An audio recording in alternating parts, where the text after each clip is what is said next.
Hello everyone, कैसे हैं आप लोग। आई होप कि आप सब अच्छे होंगे। मैं रोहित सर आप सबका बहुत बहुत स्वागत करता हूं आपके अपने YouTube channel English classes bye Rohit sir. विद्यार्थियों, आज मैं इंटरमीडिएट की जो पाठ्य पुस्तक दिगंत है उसकी जो कविता है करबक, उसके कुछ वैकल्पिक प्रश्नों को लेकर आया हूं जिसे आप सब देखेंगे। यह आपके बोर्ड की परीक्षा के लिए काफ़ी इम्पोर्टेंट है। तो सबसे पहले आप यहाँ देखेंगे कि यह जो है प्रश्न लिया गया है करबक से। तो करबक जो आपकी पहली कविता है उससे लिया गया प्रश्न है। चलिए इसे देखते हैं। इसमें पहला प्रश्न है कि मलिक मोहम्मद जायसी, फर्स्ट प्रश्न को हम लोग देखेंगे कि मलिक मोहम्मद जायसी कवि हैं। इसके चार विकल्प हैं, दुख के पीर के, कृष्ण प्रेम के, अष्ट छाप के, और डी में है प्रेम की पीर के। तो इसका सही आंसर डी है, प्रेम की पीर के। जी हाँ, डी आंसर इसका सही है। नेक्स्ट अगले प्रश्न की ओर चलते हैं। करबक कहाँ से लिया गया है। देखिए यह आपके बोर्ड के परीक्षा के लिए काफ़ी इंपॉर्टेंट है, इसलिए देन एंड देयर आप इसको अभी राइट नाउ आप इसे याद करते हुए चलेंगे। दूसरा प्रश्न है कि करबक कहाँ से लिया गया है, यानी करबक कविता जो है वह जायसी जी की कौन से रचना से ली गई है। तो चलिए इसे देखते हैं। इसके चार विकल्प हैं, तो इसका सही आंसर होगा पद्मावत। जी हाँ, डी इसका आंसर सही है, पद्मावत से जो है लिया गया है। नेक्स्ट अगला प्रश्न है, काफ़ी इंपॉर्टेंट प्रश्न है, कई बार बोर्ड की परीक्षा में पूछ चुका है, बोर्ड मॉडल है। आप प्रश्न संख्या 3 को देखेंगे कि करबक के रचयिता हैं। तो करबक के रचयिता मलिक मोहम्मद जायसी हैं। यहाँ आप सी में देख सकते हैं यहाँ पर कि यहाँ जायसी जी का नाम दिया हुआ है, तो इसका सही आंसर सी होगा, यानी जायसी। नेक्स्ट अगले प्रश्न की ओर चलते हैं। अगला प्रश्न है कि जायसी रचित पद्मावत की भाषा क्या है। अब यहाँ पे पद्मावत जो उनकी रचना है उसकी भाषा पूछ रहा है कि उसकी भाषा क्या है। तो इसका सही आंसर ए होगा, अवधी। जी हाँ, अवधी भाषा में पद्मावत की रचना की गई है। नेक्स्ट अगले प्रश्न की ओर चलते हैं। काफ़ी इंपॉर्टेंट प्रश्न है, कई बार बोर्ड की परीक्षा में पूछ चुका है, बोर्ड मॉडल प्रश्न है, आप इसे जरूर याद कर लें। मलिक मोहम्मद जायसी किस परंपरा के कवि हैं। काफ़ी इंपॉर्टेंट प्रश्न है, मलिक मोहम्मद जायसी किस परंपरा के कवि हैं। तो इसका सही आंसर आपको बताना है, इसका सही आंसर सी है, प्रेमाख्यानक काव्य परंपरा। सही आंसर इसका सी है, प्रेमाख्यानक काव्य परंपरा। आप इसे जरूर याद कर लें। नेक्स्ट अगला प्रश्न है कि जायसी ने अपनी आँख की उपमा किससे की है। तो जायसी जी ने, मलिक मोहम्मद जायसी जी ने करबक में जो है अपने आँख की उपमा दर्पण से की है। तो सही इसका आंसर डी होगा, दर्पण। नेक्स्ट अगला प्रश्न है कि मलिक मोहम्मद जायसी किस शाखा के कवि हैं। मलिक मोहम्मद जायसी किस शाखा के कवि हैं। तो इसका सही आंसर ए होगा, प्रेम मार्गी शाखा के। नेक्स्ट अगला प्रश्न है कि कौन सी कृति जायसी की नहीं है। तो आप यहाँ चार विकल्प देख रहे हैं, पद्मावत इन्हीं की रचना है, अखरावट भी इन्हीं की रचना है, आखिरी कलाम भी इन्हीं की रचना है, लेकिन इसमें जो डी है ये इनकी रचना नहीं है, मृगावती। तो इसका सही आंसर डी होगा। नेक्स्ट अगले प्रश्न की ओर चलते हैं। पद्मावत किसकी रचना है। काफ़ी इंपॉर्टेंट प्रश्न है, आप इसे ज़रूर याद कर लें कि पद्मावत जो है इसकी रचना मलिक मोहम्मद जायसी जी ने की है। इसी से जो है करबक कविता को लिया गया है। तो पद्मावत किसकी रचना है, तो जायसी जी की। आप इसे याद कर लेंगे। चलिए नेक्स्ट अगले प्रश्न की ओर चलते हैं। अगला प्रश्न है, ध्यान से देखिएगा, इसमें अगला प्रश्न है कि कृष्ण भक्ति सखा के कवि हैं। अब ये सूरदास, दूसरा जो कविता है आपका सूरदास, तो उससे यह लिया गया वैकल्पिक प्रश्न है, कृष्ण भक्ति सखा के कवि कौन है। आप इसे देखेंगे और आप इसे याद कर लेंगे। तो इसका सही आंसर होगा सूरदास, कृष्ण भक्ति सखा के कवि हैं सूरदास। नेक्स्ट अगले प्रश्न की ओर चलते हैं। अगला प्रश्न है कि सूरदास की कौन सी रचना है। नेक्स्ट सूरदास की कौन सी रचना है, आप इसे ध्यान से देखेंगे। चलिए हम लोग जो है अगले प्रश्न की ओर चलते हैं। अगला प्रश्न जो है आपकी कविता सूरदास से जो है, यह सूरदास का जो सूरदास है दूसरी कविता, उससे लिया गया है। पहला प्रश्न है कि कृष्ण भक्ति सखा के कवि हैं। तो इसके चार विकल्प हैं, आपको बताना है इसका सही आंसर। कृष्ण भक्ति सखा के कवि कौन है, तुलसीदास, रहीम, सूरदास, नाभादास। तो इसका सही आंसर सी होगा, सूरदास। आप इसे याद कर लेंगे कि कृष्ण भक्ति सखा के कवि कौन है, तो सूरदास। नेक्स्ट अगले प्रश्न की ओर चलते हैं। अगला प्रश्न है कि सूरदास की कौन सी रचना है। यहाँ भी आपको 4 विकल्प दिए गए हैं। सूरदास की कौन सी रचना है? तो इसका सही आंसर डी होगा, सूरसागर। नेक्स्ट अगले प्रश्न की ओर चलते हैं। साहित्य लहरी किसकी रचना है? जी हाँ, साहित्य लहरी किसकी रचना है? तो इसका सही आंसर होगा सूरदास। साहित्य लहरी की रचना सूरदास ने की थी। नेक्स्ट अगले प्रश्न की ओर चलते हैं। अगला प्रश्न है कि सूरदास की रचनाओं की भाषा क्या है? काफ़ी इंपॉर्टेंट प्रश्न है, प्रश्न संख्या 4। तो सूरदास जो है ब्रज भाषा में अपनी रचना करते थे। तो सूरदास की रचनाओं की भाषा ब्रज भाषा, यानी 4 का सही आंसर बी होगा, ब्रज भाषा। नेक्स्ट अगले प्रश्न की ओर चलते हैं। अगला प्रश्न है सूरदास के दीक्षा गुरु का सूरदास के दीक्षा गुरु का नाम क्या था? सूरदास के दीक्षा गुरु का नाम क्या था? प्रश्न संख्या 5, काफ़ी इंपॉर्टेंट प्रश्न, आप इसे याद करेंगे।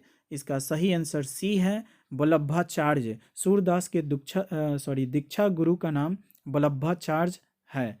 नेक्स्ट अगले प्रश्न की ओर चलते हैं। अगला प्रश्न है सूरदास किस मार्ग में दीक्षित हुए? तो सूरदास जो है किस मार्ग में दीक्षित हुए? तो इसका सही आंसर सी होगा, पुष्टि मार्ग। सूरदास किस मार्ग में दीक्षित हुए? तो सही आंसर इसका क्या है? पुष्टि मार्ग। नेक्स्ट अगले प्रश्न की ओर चलते हैं। अगला प्रश्न है कि वल्लभाचार्य से मिलने के पूर्व सूर्य किस भाव के पद गाते थे? आपको इसका सही आंसर बताना है कि वल्लभाचार्य से मिलने के पूर्व सूर्य किस भाव के पद गाते थे। तो इसका सही आंसर आपको बताना है। प्रश्न संख्या 7, इसका सही आंसर होगा दैन्य। वल्लभाचार्य से मिलने से पूर्व सूर्य जो है दैन्य भाव के पद गाते थे। नेक्स्ट अगला प्रश्न है। अगले प्रश्न की ओर चलते हैं। सूरसागर किसकी रचना है? काफ़ी इंपॉर्टेंट प्रश्न है। तो सूरसागर, देखिए नाम से ही आप कंफर्म हो जाएंगे कि सूरसागर जो है सूरदास ने इसकी रचना की थी। तो प्रश्न संख्या 8 का सही आंसर होगा सूरदास। नेक्स्ट अगले प्रश्न की ओर चलते हैं। अगला प्रश्न है कि सूरदास पद में किस खाद्य पदार्थ का उल्लेख नहीं हुआ है? द्वितीय पद में किस खाद्य पदार्थ का उल्लेख नहीं हुआ है? प्रश्न संख्या 9, तो इसका सही आंसर होगा अपूप। इसका सही आंसर डी है, अपूप। नेक्स्ट अगले प्रश्न की ओर चलते हैं। अगला प्रश्न है कि सूरदास की कृति है। यहाँ भी 4 विकल्प, प्रश्न संख्या 10, इसके भी 4 विकल्प दिए गए हैं। आपको सही आंसर बताना है कि सूरदास की कृति है। तो इसका सही आंसर होगा सी, यानी साहित्य लहरी। सी आंसर इसका सही है। चलिए अगले प्रश्न की ओर चलते हैं। अगला प्रश्न जो है वह तुलसीदास इस कविता से लिया गया है। इसमें पहला प्रश्न आप देखेंगे कि तुलसीदास की पत्नी का क्या नाम था। काफ़ी इंपॉर्टेंट प्रश्न है यह, आप इसे ज़रूर याद रखेंगे। तो तुलसीदास की पत्नी का नाम रत्नावली था। प्रश्न संख्या 1 का सही आंसर बी होगा, रत्नावली। नेक्स्ट अगले प्रश्न की ओर चलते हैं। अगला प्रश्न है कि तुलसीदास की माता का क्या नाम था। ये भी काफ़ी इंपॉर्टेंट प्रश्न है, आप इसे याद रखेंगे कि तुलसीदास की माता का नाम हुलसी था, यानी प्रश्न संख्या 2 का सही आंसर सी होगा, हुलसी। नेक्स्ट अगले प्रश्न की ओर चलते हैं। अगला प्रश्न है कि तुलसीदास जी कैसे कवि माने जाते हैं। काफ़ी इंपॉर्टेंट प्रश्न, तुलसीदास जी कैसे कवि माने जाते हैं। तो इसका सही आंसर डी होगा, समन्वयवादी कवि माने जाते हैं ये। तो सही आंसर 3 का सही आंसर डी, समन्वयवादी। नेक्स्ट अगले प्रश्न की ओर चलते हैं। अगला प्रश्न है कि तुलसीदास के दीक्षा गुरु थे।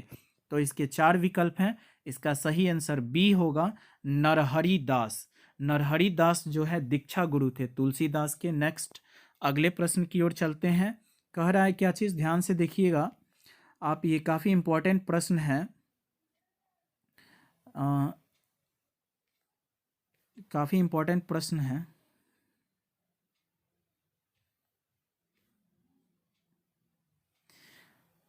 प्रश्न है कि 5वां प्रश्न है, हनुमान बाहुक को तुलसीदास की किस कृति का एक अंग माना जाता है। हनुमान बाहुक को तुलसीदास की किस कृति का एक अंग माना जाता है। तो इसका सही आंसर आपको बताना है। प्रश्न संख्या 5 का सही आंसर है कवितावली। जी हाँ, बी इसका आंसर सही है, कवितावली। तो आप इसे याद रखेंगे कि हनुमान बाहुक को तुलसी की किस कृति का एक अंग माना जाता है, कवितावली। कवितावली इसका सही आंसर है। नेक्स्ट अगले प्रश्न की ओर चलते हैं। अगला प्रश्न है कि रामचरितमानस का प्रधान रस है। इसमें 4 विकल्प दिए गए हैं। प्रश्न संख्या 6 का सही आंसर होगा भक्ति रस। रामचरितमानस का प्रधान रस क्या है? तो भक्ति रस। आप इसे याद कर लेंगे। नेक्स्ट अगले प्रश्न की ओर चलते हैं। अगला प्रश्न है, निम्नलिखित में रामचरितमानस क्या है? इसके भी 4 विकल्प हैं। कह रहा है कि रामचरितमानस क्या है? प्रश्न संख्या 7 का सही आंसर होगा महाकाव्य। रामचरितमानस जो है महाकाव्य है, आप इसे याद रखेंगे। नेक्स्ट अगले प्रश्न की ओर चलते हैं। इनमें से कौन सी रचना तुलसी की नहीं है? प्रश्न संख्या 8, इसका सही आंसर होगा राधा स्तुति। राधा स्तुति जो है वह तुलसीदास की रचना नहीं है। नेक्स्ट अगले प्रश्न की ओर चलते हैं। अगला प्रश्न है कि मानस यानी रामचरितमानस का रचना समय क्या है? मानस यानी रामचरितमानस का रचना समय क्या है? आपको इसका सही आंसर बताना है। तो इसका सही आंसर ए होगा संवत 1631। संवत 1631 जो है इस समय रामचरितमानस की रचना की गई थी। नेक्स्ट अगले प्रश्न की ओर चलते हैं। अगला प्रश्न है कि रामचरितमानस की भाषा क्या है? बेहद इंपॉर्टेंट प्रश्न है। रामचरितमानस की भाषा है, इसके 4 विकल्प दिए गए हैं। प्रश्न संख्या 10 का सही आंसर होगा सी अवधी।